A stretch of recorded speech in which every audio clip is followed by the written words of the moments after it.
Gunner, I got a video about our good friend Steve Mnuchin, who's basically stating, we can't shut down the economy again. We can't shut down the economy again. Huge shout out to Case Study QB who found this video out. Maybe we don't even need to play the video. Just have just that. There it is. Can't shut down the economy. I think I can imagine the video. Can't shut down the economy again. Is he standing with his wife in those long gloves, holding like the sheet of money from Treasury? Ugh.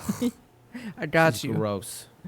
Millions of Americans are out of work. Coronavirus cases are rising, and a key model estimates a spike in the fall. But Treasury Secretary Steve Mnuchin says pushing the pause button on the economy is not an option. We can't shut down the economy again. I think we've learned that if you shut down the economy, you're going to create more damage, and not just economic damage, but there are other areas, and we've talked about this, of medical problems and everything else that get put on hold. Mnuchin said another $1 trillion will be pumped into the economy over the next month. He reiterated the next round of funding from the CARES Act will focus on some of the hardest hit industries, including travel, entertainment, restaurants.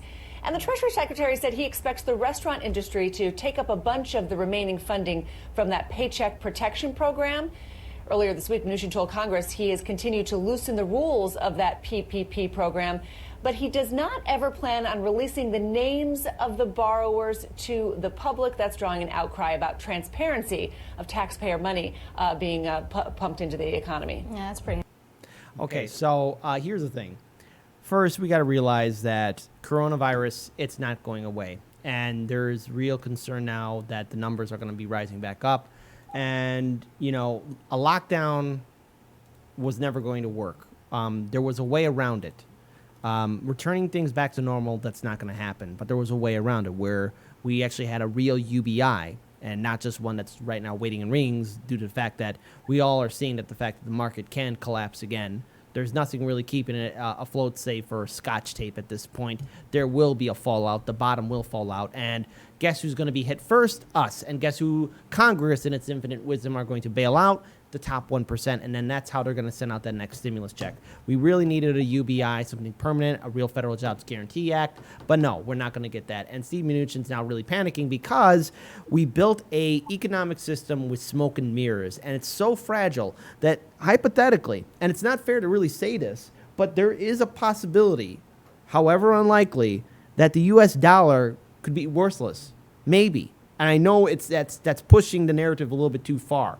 But there is a possibility that if this market truly does make a deep dive and heavy collapse, there might not be any way the United States Congress could bail out any business. We could be seeing a full fundamental failure of the economic system here. And again, COVID-19, it's not going away. Plus, there's these massive protests happening. We also have climate change, which is a severe threat to humanity. So we're looking at not only a 1-2 punch, but 3 and 4 as well. And you know, it's not going to look pretty, and the establishment will have nothing at this point. But at this point, it's inevitable. It's not a matter of if, it's when it does happen. Man, it would really suck if the U.S. dollar was worth less than the Wehrmacht Republic's dollars after they inflated it, because at least they had greater than zero.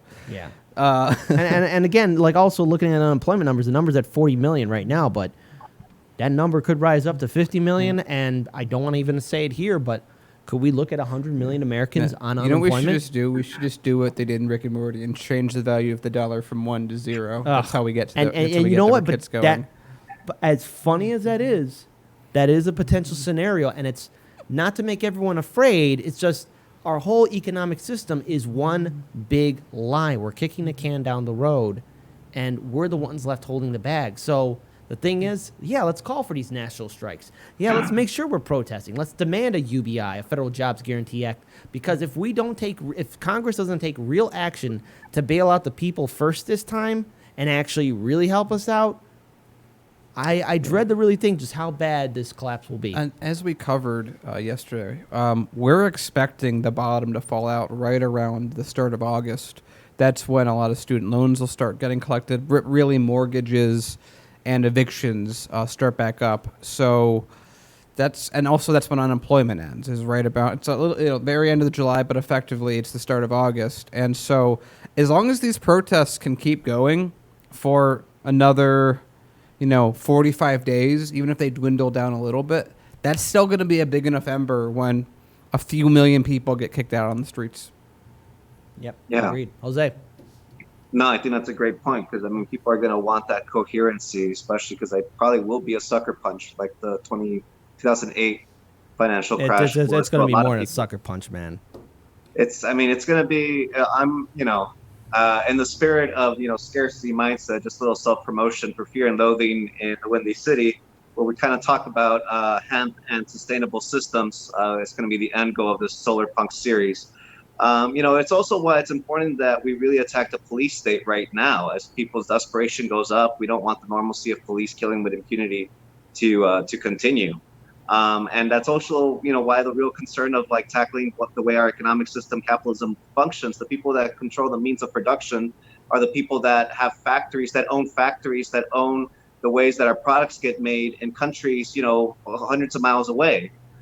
We don't have those factories. We don't have those things here. And, the major corporations that have what constitutes that is there, as your Walmarts, your Amazons, your major monopolies, that are your number one antagonists towards a working class life of, dignity and liberty.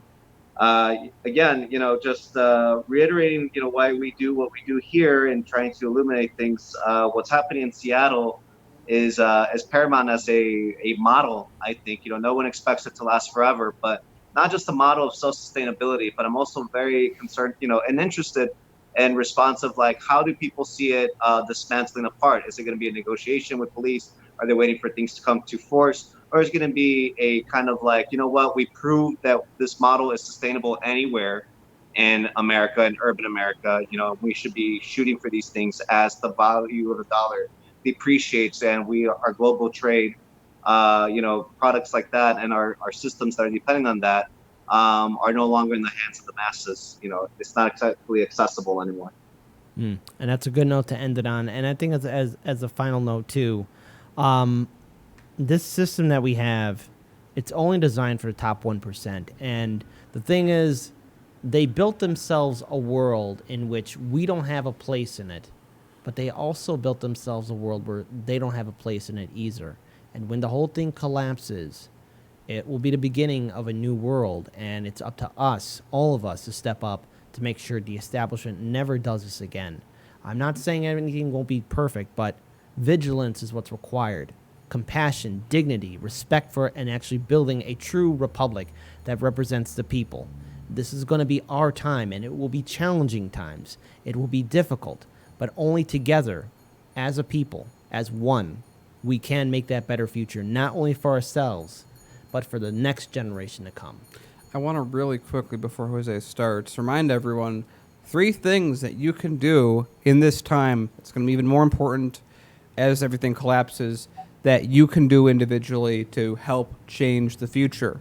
Step 1, is it going to be even more easy to do when the economy collapses? Get yourself and your friends and your family to cut TV cable out of their life, switch over to online. Is online perfect? No. Is it far better than TV? Yes, because TV is a mouthpiece for both parties, the mainstream talking points that are out there. It also funds those talking points. So if you cut the TV, you're cutting like so much, including your bill at the end of every month. And internet is generally much cheaper.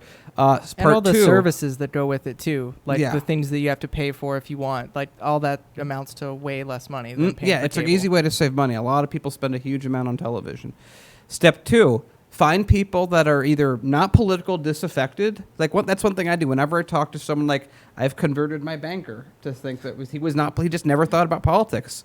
I always just explain that it comes from an incentive structure for rules for rulers, and usually that's the easy way that I get people. And find your own way, but get people that are either not political or just completely fed up with both parties, and get them to realize both parties don't care about them, and that they should be putting their weight elsewhere, and at least not be putting it towards Democrats or Republicans. And then step 3, especially as quarantine does end, and even before then, make meetings, make Discords, make groups, make Facebook groups, etc., especially if they're local. Local's better on Facebook.